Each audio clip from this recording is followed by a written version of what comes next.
to Hungry for Answers with me, Robin Clare, recovery coach professional. Do you love food, alcohol, drugs, sex, social media, cigarettes, or gambling a little too much? The traditional narrative says that addiction to these vices is the problem. The truth is, they are just symptoms. This hit show takes you from recovery to your ultimate life as my special guests and I help you discover how underneath every vice is the addiction to the suffering that developed due to unhealed trauma. So what can you do? Hungry for Answers provides groundbreaking, proven solutions from my best-selling spiritual book, Feast and Famine: Healing Addiction with Grace. It's time to stop suffering and start living your ultimate life. You have a divine right to a life filled with love, joy, peace, and abundance. Hungry for Answers starts now.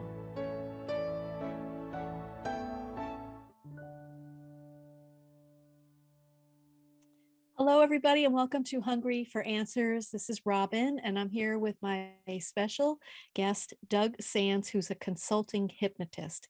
So today's program, interesting enough, is about disordered eating and hypnosis, and two things that I'm very familiar with. So I'm really looking forward to this conversation with Doug.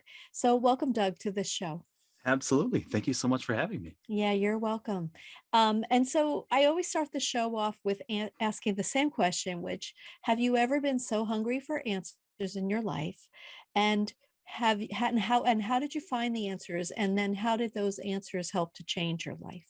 Oh gosh, absolutely. I have been that hungry for answers. It kind of led into how I became a hypnotist. I remember very distinctly there was a moment in my life that I was trying to figure out what I wanted to do with my life, and I ended up on a hike that was very dangerous for myself. I got lost in a blizzard in New Hampshire, Wow. which up there the blizzards are no joke. Anyway. And after that, I realized that I couldn't keep living the way I was living. I couldn't keep just pushing away my anxiety, my depression, whatever it was. And so I became hungry for answers. I first found meditation and then hypnosis because of that. And so it's kind of a long story for for where I'm at today. But being hungry for that answers ultimately led me to finding what worked for me.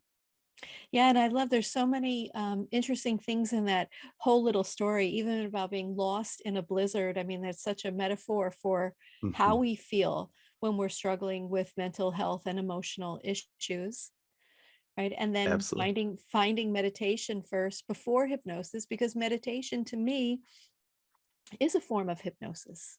Absolutely. Yeah, I And agree on that.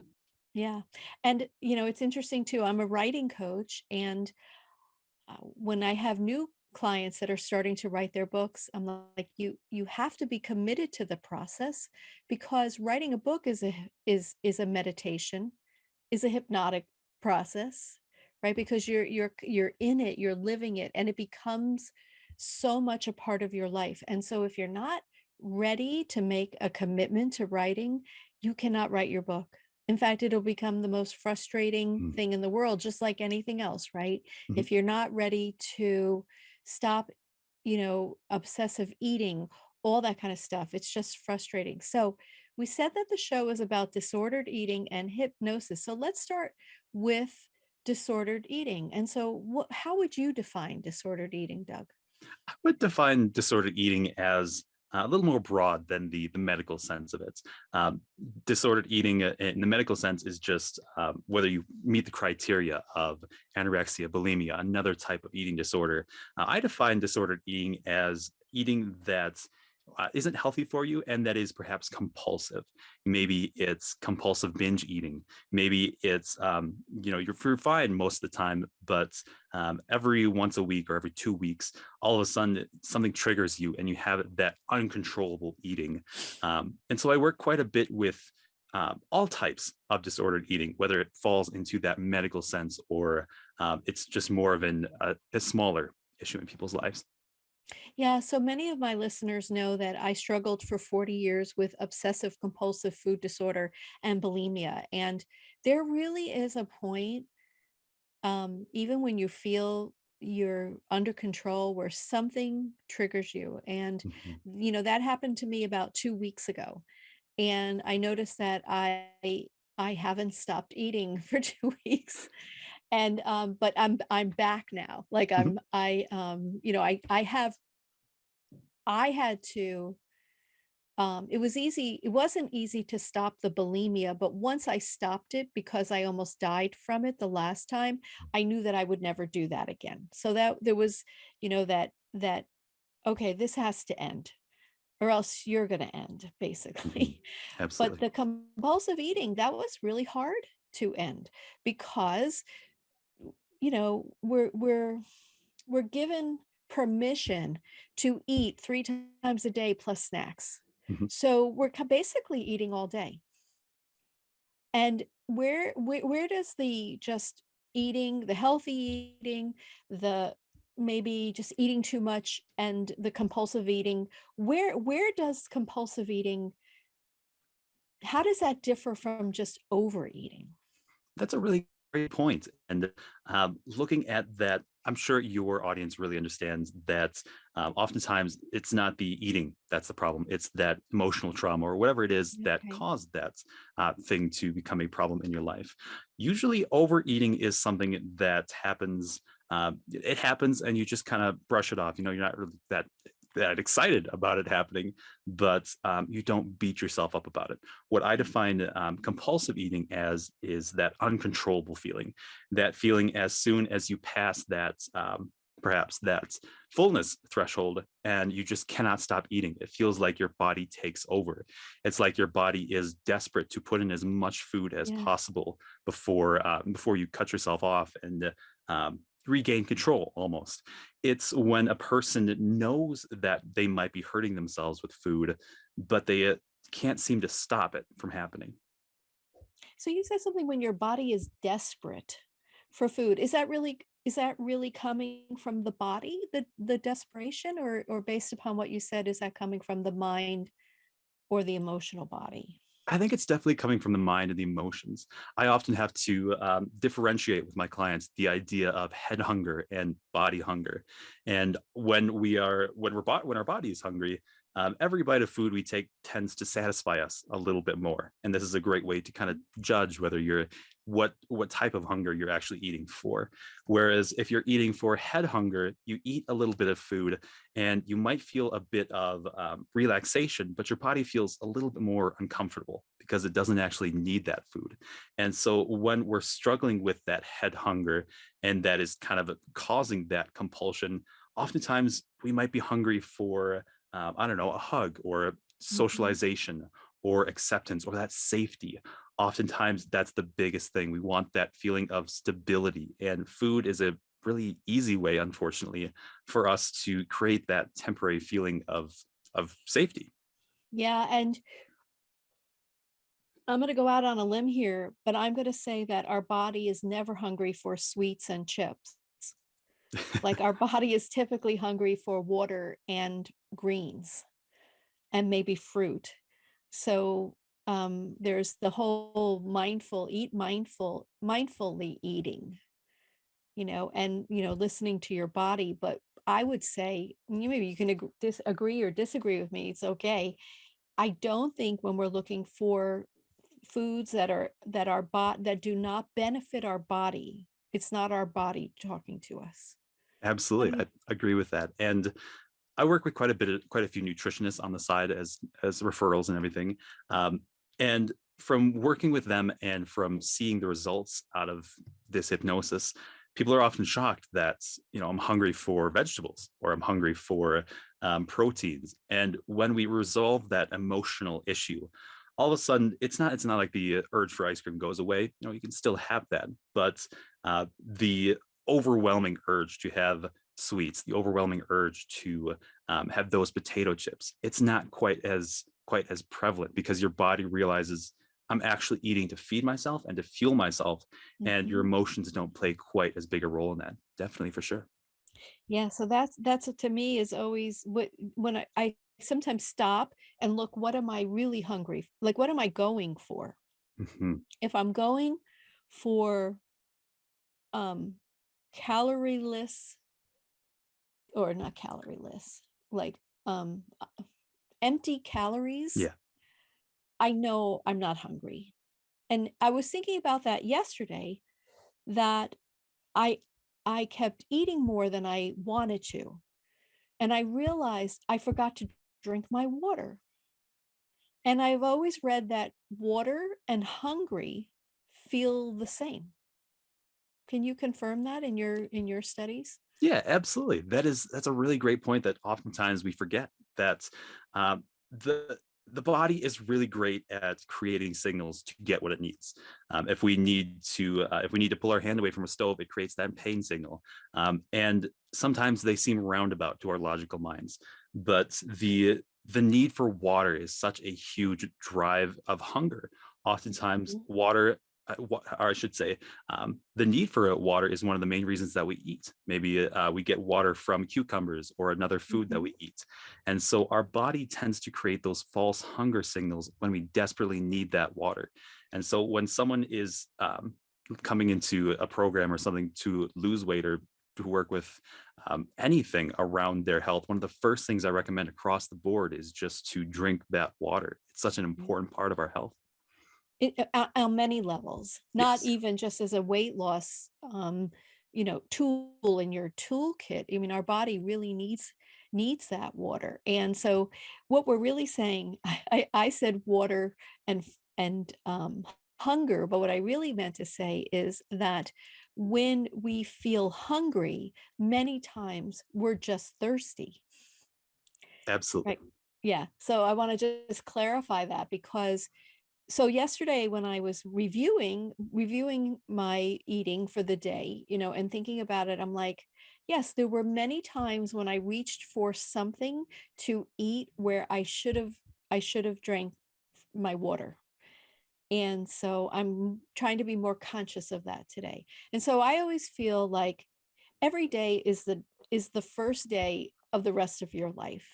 And so today could be the day that, and it's small steps, right? It's getting in Mhm. more water, it's getting in healthier foods. And funny for me, Doug, when I can go without having salad, and I think because it's I'm lazy to make a salad for lunch, right? Or dinner. But boy, when I haven't had it in a while, because you mentioned this, and I eat it, it's like I can feel my body saying, "Yay, yay." Yeah. Like my cells are like, I can actually feel my cells moving and opening and just cheering, because I'm eating this healthy food that it's really craving. It's just Mm. fun. I can feel it. It's funny. And I don't know if that's emotional and also whatever, but I do actually feel it in the body that there's a lack of greens. Mhm. And what do you think about eating the rainbow? That expression that people say, eat the rainbow. Are you I familiar with that? I am. Yeah, I think it's a really important idea because there's so many nutrients that we tend to overlook. I was just talking with a nutritionist about things that like micronutrients like magnesium and zinc and all these Mhm. things that we generally don't talk about in our health. But these things are naturally found in our foods. Before we had the supplements, this is the only way that we really got them. And so by eating that rainbow, by eating all of these different types of foods, you're putting yourself in the way essentially of getting all of those nutrients. You're having a much higher likelihood of actually eating all of the nutrients that your body needs to build new cells, to make yourself feel good. And I'm sure you might have touched on this with other guests, but the our gut is so responsible for our emotional health that Mhm. eating that rainbow and getting all of those nutrients, even the really tiny ones we don't think about, is such an important step for our mental health. Yes, and don't you think too that what we put in our gut has a direct impact on our brain health as well? Like if Absolutely. we want to be more productive and with our work and what we do, the healthier we eat, the more productive we'll be. Absolutely. And this isn't just like on the emotional level of, feeling good about eating healthy or feeling bad about not eating healthy for that day. This is actually scientific. And I've spoken with quite a few nutritionists about the gut microbiome and how that impacts our energy levels. And when we feed that gut microbiome with the healthy things that we actually need to fuel ourselves, our body rewards us with that energy, with that clarity of mind. Talking about things like people who if they have that slight resistance to gluten or an allergy that has perhaps not been diagnosed, when they start cutting those foods out, that mental fog or that mental fatigue that has been kind of plaguing them, it seems to clear up. And so for people listening who might be a little bit skeptical about that, I just encourage you to look at that. Maybe the next time you eat pizza, look at how you feel over the next 2 days. Or if you have a couple days where you're eating excellent, you're having salads and you're choosing the healthy foods for your body, look at how your energy levels are actually functioning the next couple of days and see for yourself how that actually impacts your productivity, your enjoyment of life. Yeah. Yeah, that's great. So what do you think? I think we did talk about this. What is at the core of disordered eating, which we said was emotional trauma, physical trauma too. But why do you think what do you think people are really hungry for in life? Mm. I think every single person is at our core hungry for love, hungry for acceptance, hungry for security. And the love and acceptance, that's part of our sociality, that's part of our connection to others. And the security, that's just us as biological creatures. We want to have that safety net to know that we are going to be around the next couple of days. And those things can tie each other hand in hand. The reason that I believe that we turn to food to get those things is because food is in our society so abundantly prevalent. And our brain has developed to give us that hit of dopamine, that hit of all these feel good chemicals when we have that bit of food. But that only lasts for a couple of minutes. And so the brain is biologically wired to keep us searching for more food. And that's why it gives us that Yes. short hit, but doesn't essentially ease the hunger. It tends to come back if we're eating for emotional reasons. So I was chatting with someone about this the other day, just what you're saying, that throughout our existence as humankind, food was scarce. This is Mhm. like the first time that we have food in abundance. So hunger was associated with scarcity and actually life or death, right? Absolutely. And Yeah. so we really haven't changed, but we just Mhm. have an abundance of food sources. And so we're still dealing with that feeling like where's my next meal coming from? Even though most of us, thank God, there are a lot of people still on the planet, but most of the people have at least something that they can eat. They're not out hunting for their food. So that's an interesting point too, that we have to stop. We don't have to feel the scarcity.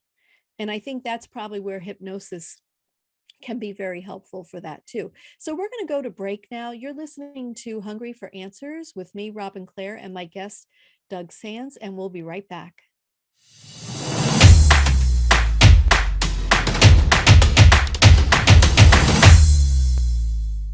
Hello, and welcome back to Hungry for Answers. If you would like to learn more about my work, Robin Clare, please go to clarity.com. That's CLARE-ITY.com. And I'm here with Doug Sands. Doug, can you share how people can connect with you? Absolutely. The easiest way would be to go to my website, which is Anywhere Hypnosis. And I call it that because I work primarily online with people all over the world for this specific issue. Yeah, that's terrific. So on the break, Doug and I were talking about past life regression, which I have to tell you, I mean, I've been on the spiritual journey a long time, but that was my first entree into spirituality, was reading the book Many Lives, Many Masters by Dr. Brian Weiss. And it just blew me away that people could, that we have these past lives that could actually be impacting our current life. Um, let's say you were hung in a past life, and now you're here to heal that lifetime. You may have neck issues, right? So that's how, if you can see that past life. So I started doing past life regression because I was so intrigued. But it's funny, Doug, I would see um errors where maybe I read a book or I watched a movie. And so I was like, well, okay, am I seeing this in my regression, in this form of hypnosis because it's familiar to me because I just watched a movie on it or saw a book? Or did I actually live then? And that's why I liked that movie or book. So I was never really sure. I never really sure, like maybe I'm just drawn to ancient China or something like that. So it, I have to say that past life regression was actually very, very helpful. And I don't care if I actually lived then or I didn't, but wouldn't you say that in either regard, it was my unconscious mind bringing forth something that would enable me to see what trauma needed to be healed? Absolutely. The really interesting thing about hypnosis and meditation, other types of healing modalities like this, is that our brain works with symbols. Our brain works Mhm. with an image or a storyline to kind of protect us, to put that distance between us and that trauma. And so, whether we're using past life regression or another type of visualization or other tool in hypnosis, we're often using that symbolism and changing that symbolism. Mhm. And yeah, I absolutely agree that whether it happened or whether your mind is drawn to it, your unconscious is picking up on things that it's noticing. And it's always trying to give us a message, whether it's sending that direct signal or shifting our attention to something that we Mhm. really to understand. Yeah. So, um, so what is hypnosis? Yeah, hypnosis, in my definition, is a state of trance that allows us to make incredible change. It's bringing us down to that brainwave state that is hovers just above sleep, which is that theta frequency. And Mhm. in that theta frequency, we're able to work with our unconscious, that part of us that stores those habits, the beliefs, and we're able to actually make the change very quickly. It's quite similar to changing a habit over the 30 days with willpower like that. It's just Mhm. on a faster scale. It's primarily about helping your mind feel safe enough to actually make that change. And then once that change happens, it's automatic. It's installed into your unconscious. And that's why I should say the first and foremost requirement for hypnosis is, as you mentioned before, that a person is ready to change. Because contrary to popular belief, I cannot force anyone to change. I can't force anyone to do anything. If a person comes into hypnosis for disordered eating and part of them is resisting this change, we can work with that. Mhm. But unless they're actually ready to accept that change, the change isn't going to happen. The good thing, the flip side of that is when a person comes in and they're 100% motivated to make that change, when they're sick of this issue, that change happens very quickly. Yeah, for me, I was going to a hypnotist to stop eating chocolate because that's my trigger food. And but the day before I had watched the Oprah show and she did a show on like the top 10 things you can do to improve your health.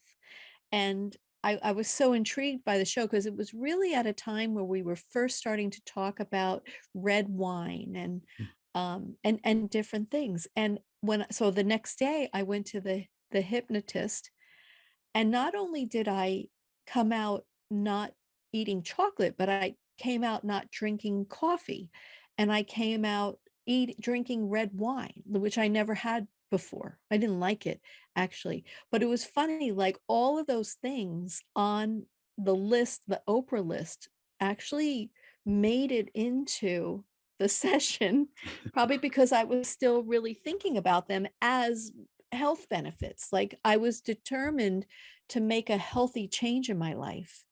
And I was fortunate. I mean, I have to say I went back to the chocolate, but I have never had coffee, and I will drink red wine if I'm drinking. I don't drink Mhm. very much at all. But is that possible? Can that happen? Like that even though you go in for one thing, you can come out with like unknown benefits that you couldn't have planned for in the session? Absolutely. That's a really big point of hypnosis, is that um, oftentimes the foundational problem that you're coming in to solve is the same foundation for other problems. I like to say that problems hold hands with other problems, meaning that when we work through disordered eating, all of a sudden your confidence in your business or your ability to write that book, whatever it may be, all of a sudden that's easier. All of a sudden it's easier to have that healthier lifestyle because you removed some of those blocks, and also you change at that identity level.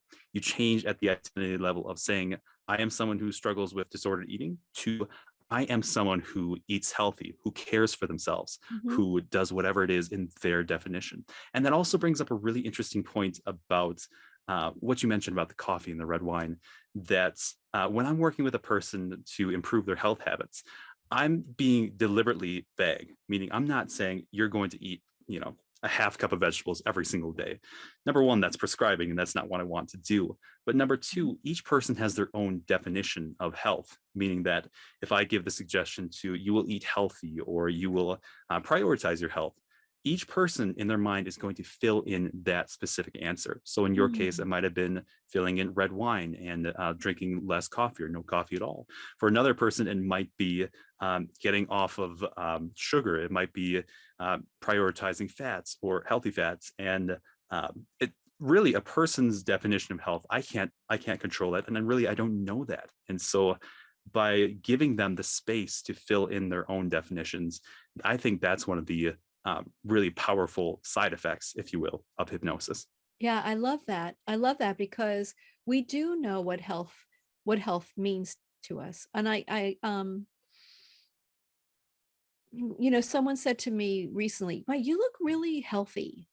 And I started to laugh because finally I'm trying to do what I think is healthy, which means, it's that we're mind, body, spirit, and emotion. And so I'm constantly looking at all four to see.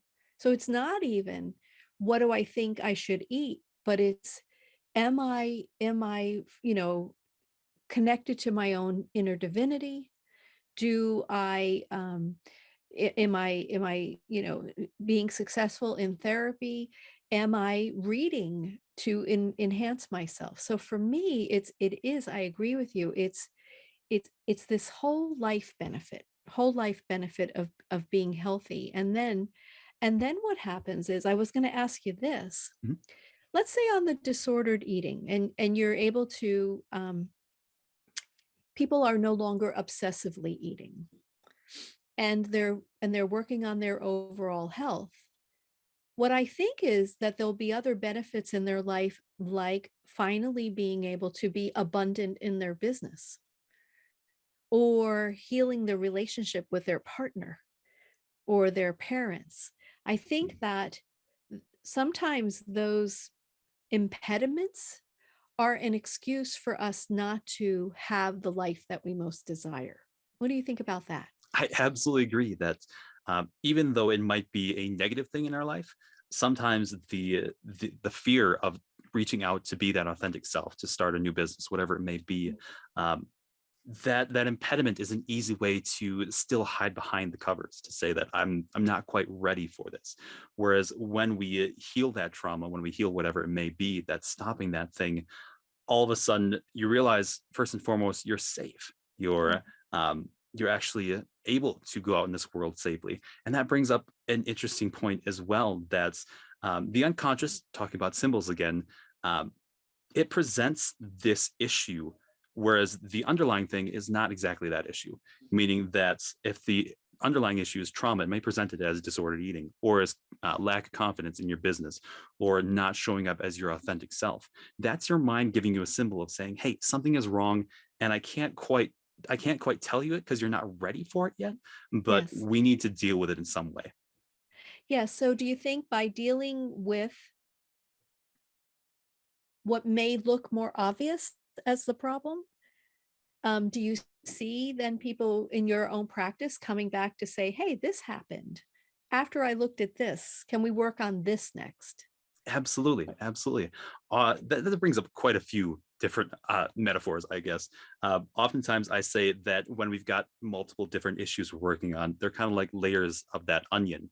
When we remove that first layer completely, all of a sudden, someone might come in and say, "We fixed the disordered eating, but all of a sudden, I can't sleep at night or something else." And so we're working on those multiple layers and talking about those hidden benefits that people get. I'd love to just share a brief example. Yes, Um, please. and all information has changed, but let's call this guy Bob.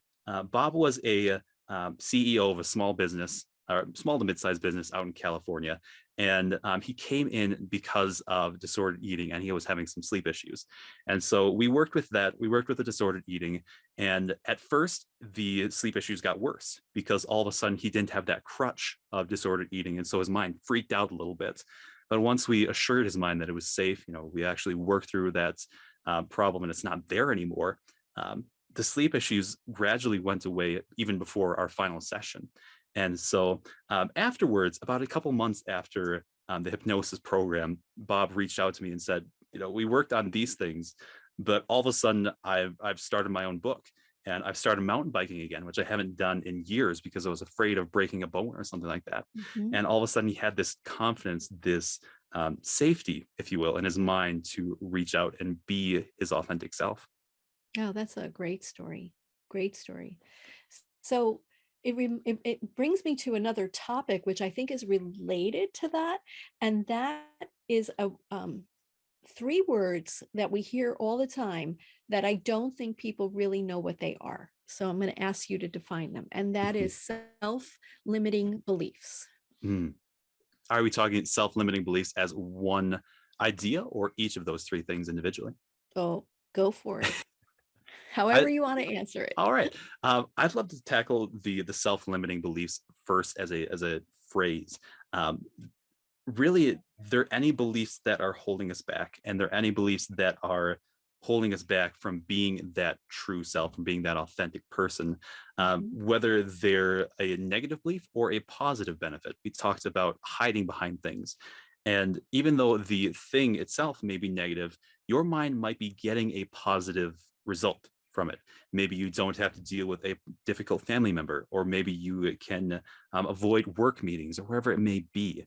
Now, looking at those three individually, looking at the self and the limiting, um, I think that self ideally is when we are our most authentic self. It's approaching the world with love that we are all naturally endowed with. We all come onto this earth as children who we love things, and we Mhm. may be a little rambunctious, we may be out there, whatever it may be, but the society tends to tamp that down a little bit, and that introduces that limiting the self to kind of fit into societal norms. Mhm. And finally, the beliefs, in my view, are one of the most important things that we can change and that can structure our lives. Because if we believe the world is out to get us, whether you believe the law of attraction, or it's simply your mind looking for answers to what you're searching for, your mind is going to convince you, yes, this is true, that the world is out to get you. If you believe that the world is a healthy and loving place, your mind is going to find those answers. It's going to present that to you, and ultimately, it's going to make that reality tunnel true for you. Yeah. So, talking about the mind, would you agree that Doug that the main job of the mind is to protect us? I absolutely would agree with that. And I think the unconscious mind is always working to protect us, whether physically or emotionally. That's why we kind of have these things that seem negative, but they give that positive benefit. Because when we needed that resource, when we needed that protection, whatever it may be, our mind reached out and grabbed the first thing it could find. And that might have been compulsive eating. That might have been biting your nails, or it might have been like an OCD behavior, whatever it may be. And even though that might not help you in the long run, your mind is going to hold on to that because it believes that this thing has a track record of helping you, and it doesn't want to take the risk of reaching out and finding something else. Yeah. So when we're looking at the mind and we're looking at protecting us. There was something that you said that I just want to reiterate, and that is that the mind protecting us or keeping us safe is not necessarily something bad, because we may not be ready to look at and work with and heal what is at the core of our inability to have a joyful and healthy and successful life. So sometimes these what the mind tells us to do um, is a form of protection that is timely, right? But if you're looking at really healing your life, you have to be able to recognize those and say, wow, okay, my mind is trying to protect me, but what am I ready for? And what am I ready to, and can I say to my mind, thank you, I appreciate that, but I think I got this.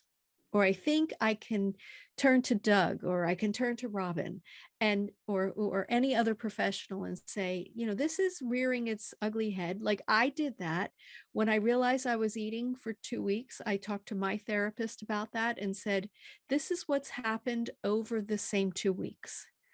And she's like, good for you. Like, good for you for noticing that your biggest safety tool, obsessive eating, was trying to protect you from emotions that you may or may not want to deal with. But I live what I call an examined life. So I'm always looking. I find those very challenging. Yeah. I mean, a challenge, not challenging, a challenge.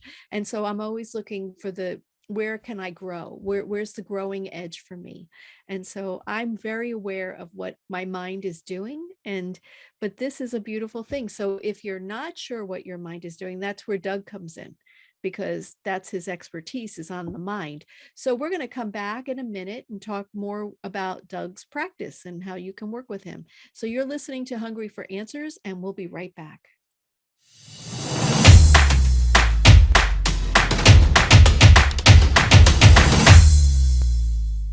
Hello, and welcome back to the last part of this episode. And I'm here with Doug Sands, consulting hypnotist. And we're talking about addiction and recovery and hypnosis, and how the mind works. It's actually, I think, a really interesting episode. So if you would like to learn more about my work, please go to clarity.com. That's CLARE-ITY. And Doug, how can they reach you? Best place is to reach me at anywherehypnosis.com. Mhm. And Doug, on your website, do you have like where they can contact you to like maybe a 15-minute session where they could talk with you about what's going on? Absolutely. So right on my website, I have a big red button about booking a strategy call. And these are a little bit more in depth than the standard 50 minutes that I used to do. And we talk about what's actually at stake and, what's actually going on in your unconscious. And then we talk Mhm. about what program might be a best fit for you. Yeah. Okay. And so also for our callers, our listeners, if you would like to call in at 800-930-2819, I'd be happy to give away a copy of Feast and Famine, Healing Addiction with Grace. So we're talking about addictive behaviors. And to me, these are just symptoms of a greater problem, which is unhealed trauma associated with uh, things that have happened in our life. And these traumas can be in the mind, in the body, in the spirit, in the emotion. So, how does hypnosis help to heal the trauma that lies within us? Hypnosis is extremely effective at helping us remove that trauma and deal with it because of the symbols that we talked about. It gives us Mhm. that distance. Whereas if a person was, if they're going to go into therapy, they might have to relive that emotion. They might have to dive deep and understand it a little more. Whereas in hypnosis, effectively, I don't really need to know what the problem is. Their Mhm. unconscious knows what that problem is. And I can help work with the proven psychological structures to help change that symbol, and then to help change that issue and to release it. And I should mention that hypnosis itself has a really long history of working with anxiety and trauma. Before I Mhm. actually specialized in what I do, I specialized in anxiety and PTSD. And what I find really interesting is that now in my current line of work, I'm doing more work with PTSD and anxiety than when I specialized in that on the outside, because um, people come in for that issue, whether it's a weight issue or body image or disordered eating, and that's the presenting issue. But really, what we're working through in hypnosis is the same anxiety or trauma structure. So do you think I'm always intrigued with career career progression and things that we have to learn before we could do what we're doing today or what we're going to do tomorrow. Do you think that on some level that was such a benefit to you to learn about anxiety, how to heal anxiety and PTSD prior to taking on looking at disordered eating or obsessive compulsive disorder? Absolutely. And I think that's such an important point to make, that uh, disordered eating and OCD and other issues, they're kind of thorny topics, and trying to trying to approach it right off the bat might it was for me definitely a little bit intimidating. But after helping people with that PTSD and actually seeing that these people are getting results, that this is actually changing people's lives in many cases, it gave me that confidence and that understanding to reach out to what I was really most interested in actually helping people with some of the same issues that I had struggled with at certain points in my life. Yeah. So can hypnotic suggestions last over time? Absolutely. What I often tell people is that a hypnotic suggestion lasts as long as you need it to. It's Mhm. essentially a habit that you are installing in your mind. If that suggestion is for better health and you want that to last the rest of your life, yeah, it'll definitely last. Because what happens is your brain builds on that habit. All of a sudden, you have that better health, and then it builds in that habit of going to the gym or getting better sleep or doing all of these other things. And the more habits you build on top of that, the more likely it's going to last for the rest of your life.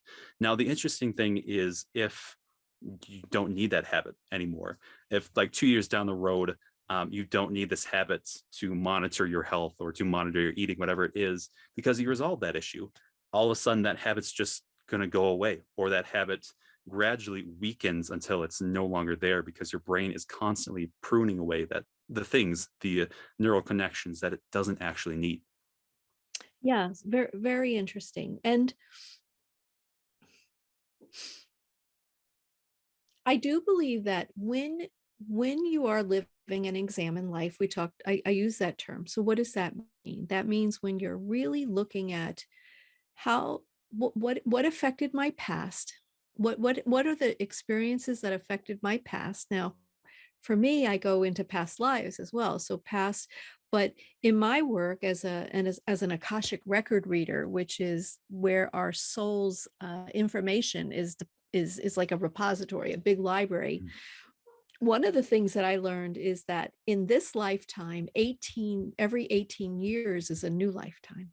So even if you think you're not doing past life regression with Doug, you really are. Because if you go back into those 18-year pockets, because one time I kept having all of these people come in 1 year to do these Akashic record readings, and they were all 54. And I'm like, why are they all 54? What is going on? And it was because what I came to understand is that they were ending one lifetime Mm. and moving into the next. So I'm just sharing that because I think that we are growing in these 18-year cycles, and sometimes things um, need to be healed in a certain order. Sometimes it's more random. But if you're really paying attention, and perhaps I can say it like this, you're looking to fulfill your soul's destiny in this lifetime, it's really important to have tools like what Doug offers in order to be able to ensure that your mind is given an opportunity to heal that which you no longer serves you. And I really like that. I think that's why I've always found hypnosis to be so intriguing, because um, sometimes you do need to keep reliving the trauma with your therapist, and other times you don't, Mhm. right? Yeah. Other times you can just say, I'm just want to let this go. I'm done. I'm in surrender, as we would say in Feast and Famine. I'm in surrender. And because the four parts of Feast and Famine, my book, are pain is inevitable, suffering is an option, surrender is required, and grace must be allowed. And so, how does the grace come in? It could come in by allowing your mind to have peace of mind around a different thing, and which opens up the opportunity. I apologize. Where did my cord go? Hold on. Where are you, cord? Get in before you die. Okay, sorry. Sorry about that, everybody. I should be good. Fell out of my PC. Um, that it brings the hypnosis brings peace of mind. Well, that's a good tagline, right? Absolutely.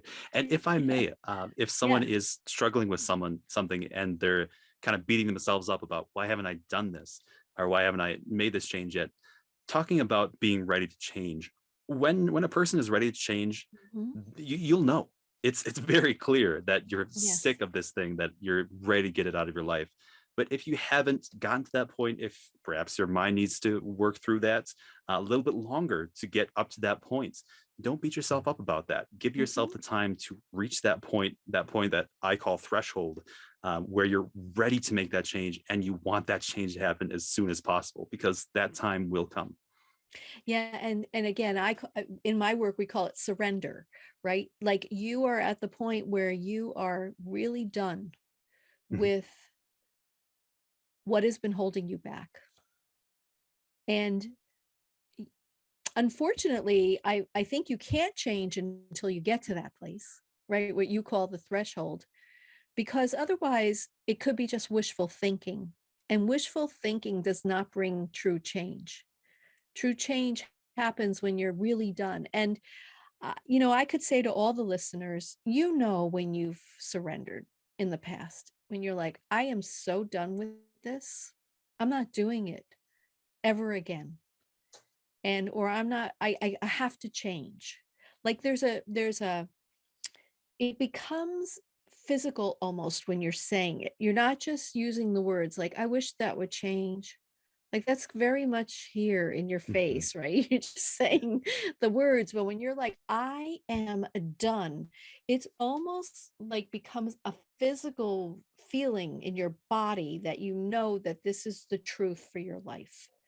And that's what I would say to you. Look for those moments, because that's when true healing can change in your life. So, thank you, Doug. This has been really, really interesting. So, I love that one of the questions I didn't ask is who is your ideal client, but I think we just answered that. Yeah, This I think is so as well. right. It's someone that is really ready to make a change in their lives, and and a change for the better, Mhm. right? Like a change to have more, as I say in my opening, love, joy, peace, and abundance. And this is a very, very easy tool, hypnosis. um Basically Doug does all the work. I'm only kidding. But you do a lot of it through Mhm. scripts and different things. And but when you're ready for a change, contact Doug. I think you'll be really happy with his work. And so you've been listening to Hungry for Answers. And what I'd like everybody to know is that there's always people that can help you in this world. If you're struggling with addiction and you'd like to move into recovery, you can. There are folks like Doug, there's therapy, there's life coaches, there's your clergy, but there's always your inner divinity as well. There's always your connection to your own soul, to your own intuition, and there are many paths to get there. And so I wish you all the very best. And Doug, thank you so much for being with us. Absolutely. Thank you so much for the conversation. Mhm. You're welcome. And until next time, everyone, have a good day. Bye bye. Thank you for tuning into Hungry for Answers. Learning to love ourselves is the one true solution to addiction. Make a commitment to healing today and see how you can reach your ultimate potential. Remember, you have a divine right to a life filled with love, joy, peace, and abundance. To learn more about me and my offerings, please go to clarity.com. That's Clare, CLARE -ity.com. See you next time.